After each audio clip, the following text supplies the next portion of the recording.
Pour écrire un film, choisir aléatoirement 3 mots dans le dictionnaire,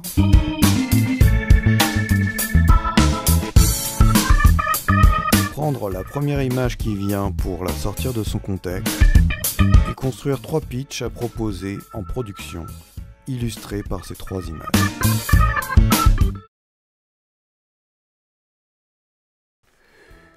Le premier film que j'ai à vous proposer s'appelle Les Pulls de Mirabel, avec comme actrice principale Mélanie Bernier. Une femme fabrique des pulls dans sa petite ville de Bretagne, avec une petite échoppe comme ça, très typique. Comme ça, si c'est en Bretagne, on aura un financement par la région. Un soir de tempête, un mystérieux et élégant Irlandais, joué par Benedict Cumberbatch, comme ça, il y aura une sorte de valeur internationale, ça attirera, on pourra plus facilement le vendre à l'étranger. Donc, ce mystérieux et élégant Irlandais arrive dans sa boutique à la fermeture et lui révèle, après la fermeture du volet, qu'il habite sur une île où se trouvent des hamsters magiques dont la laine peut exaucer les vœux de celui qui porte un pull fait avec. Le lendemain, le mystérieux Irlandais a disparu. Mirabel le cherche car il a laissé son portable dans son magasin. Mirabel s'aperçoit que sur le téléphone du mystérieux et élégant Irlandais se situent les coordonnées exactes de l'île. Comme Mirabel a perdu son mari il y a 2 ans, ou un truc comme ça, elle ne s'en remet pas. On la voit triste plusieurs fois, il y a des séances de rêve, des flashbacks, on voit qu'elle est inconsolable, tout ça. Comme ça pourra redorer l'image du couple traditionnel. On aura peut-être un financement par le ministère de la Famille grâce à ça. Enfin bref, Mirabel va sur l'île où des Lilliputiens armés de flèches défendent les hamsters. C'est comme ça que ça se passe. Voilà. On voit qu'il lui tire dans le pied. Mais après, il lui arrivera un tas d'aventures extraordinaires. Alors, elle retrouvera Benedict Cumberbatch qui sera là et qui sera comme une sorte de mentor. Pour l'international, je pense que ça peut fonctionner. Parce qu'il y a un petit côté Amélie Poulain, France idéale, puis un côté conte de fées. Je pense qu'on pourra même proposer le film la réalisation du film à Tim Burton. Et je pense qu'il va être emballé. Je pense que Tim Burton va être emballé. Ça va être le retour du Burton de Édouard aux mains d'argent, un truc comme ça, avec vraiment un côté conte de fées, France éternelle et tout le bordel, avec des hamsters en plus. On pourra même vendre des pluches de hamsters, des produits dérivés à gogo, des Irlandais, je sais pas quoi.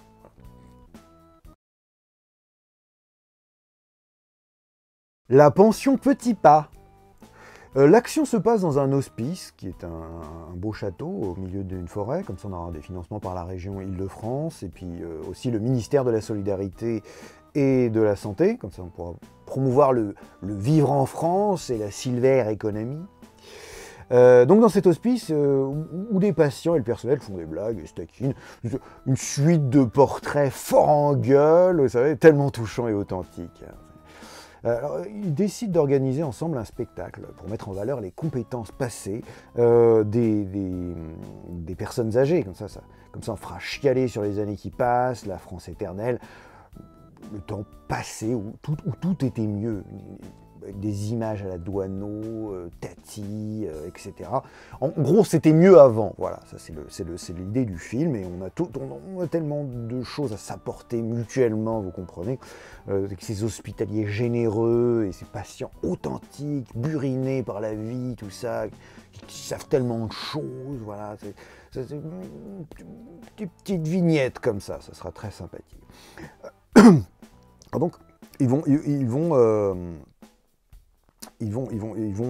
organiser un spectacle qui sera à base de mime et de danse. Alors, le mime, bien sûr, pour rappeler un peu toute l'école Tati et compagnie, le cinéma français.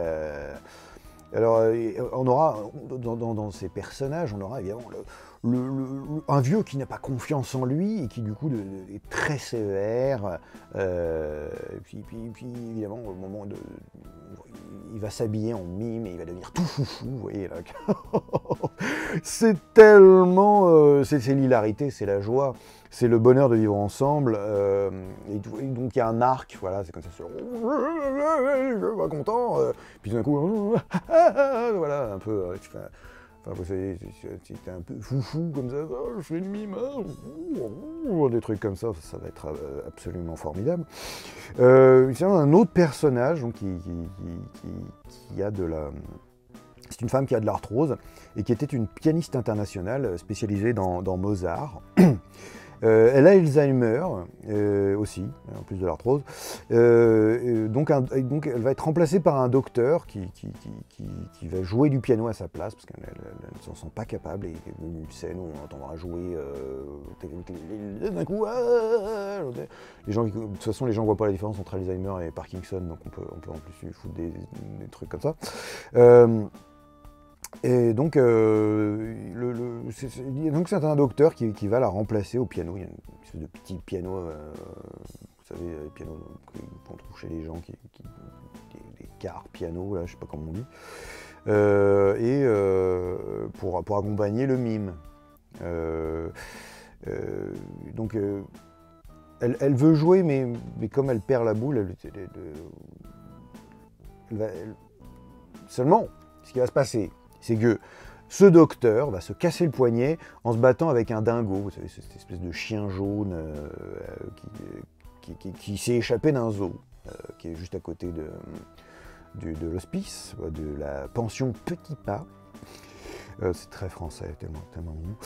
Donc on aura un côté surréaliste et rigolo avec des réactions exagérées quand il le voit dans le parc, avec des vieux... mais il est bizarre ce chien, ou alors j'ai peur et tout, voilà. Des mecs, des cascades, enfin c'est les trois Stooges, un hommage au slapstick. Et ces trucs avec les vieux, donc pour les bobos, vieux égale vieux cinéma, quoi. Enfin voilà, donc jouer à fond le côté truculent, slapstick, tout ça. Donc en fait cette femme, donc du coup, vu que l'autre s'est pété le bras, cette femme va jouer du piano. Et alors qu'elle jouait mal, hein, on l'a vu à cause d'Alzheimer, comme je vous ai dit, elle va jouer magnifiquement le requiem en ré mineur, qui s'appelle Lacrimosa, j'invente rien, donc en plus ça fera chialer dans les chaumières, ce sera... Tout d'un coup les gens, ça prend votre trip.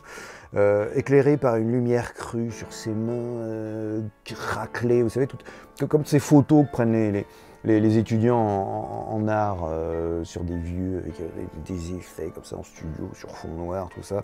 On aura aussi son visage ému avec ses rides expressives. On aura un dolly comme ça sur son corps qui vit la musique sur un fond noir qui est en fait les spots. Le fond noir, c'est le public. Vu de la scène, voilà, comme ça, émouvant, à donf, tu fais chialer comme un malade.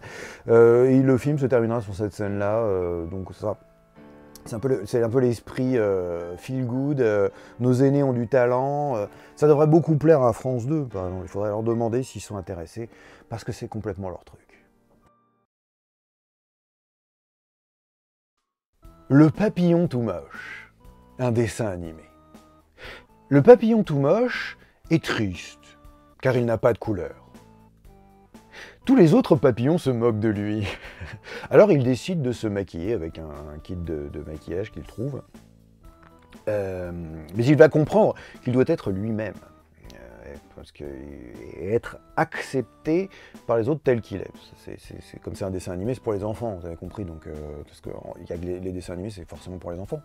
Et donc là, c'est le body positif, tout ça, s'accepter tel qu'on est, message pour les enfants, voilà quoi. Dans une scène où après s'être mis les couleurs, il va tout d'un coup avoir cette grande scène où on va voir le papillon tout moche qui est donc qui est déguisé par le biais de ces couleurs qu'il s'est appliqué avec le kit de maquillage, et il va donc, il rayonne avec toutes ces couleurs, et il va faire des loopings dans tous les sens, comme ça. Les autres papillons vont être complètement hallucinés par ça, avec beaucoup de mouvements colorés. Ce sera très, très, très, très, très beau. On pourrait même faire ça avec, je sais pas, au crayon de couleur, ou en tout cas des effets crayon de couleur appliqués par-dessus. Mais au détour d'un looping mal géré, le papillon tout moche perd l'équilibre et tombe dans un gobelet d'eau. Où il perd toutes ses couleurs. Il y a un gobelet d'eau, je ne sais pas, c'est peut-être dans le jardin, il y avait sur une table, il y avait un gobelet d'eau. En tout cas, voilà. Il tombe dans le gobelet d'eau, il perd toutes ses couleurs. Mais alors qu'il sort du gobelet, tout décoloré, une papillon femelle, venue d'ailleurs, le voit et le trouve magnifique pour ce qu'il est.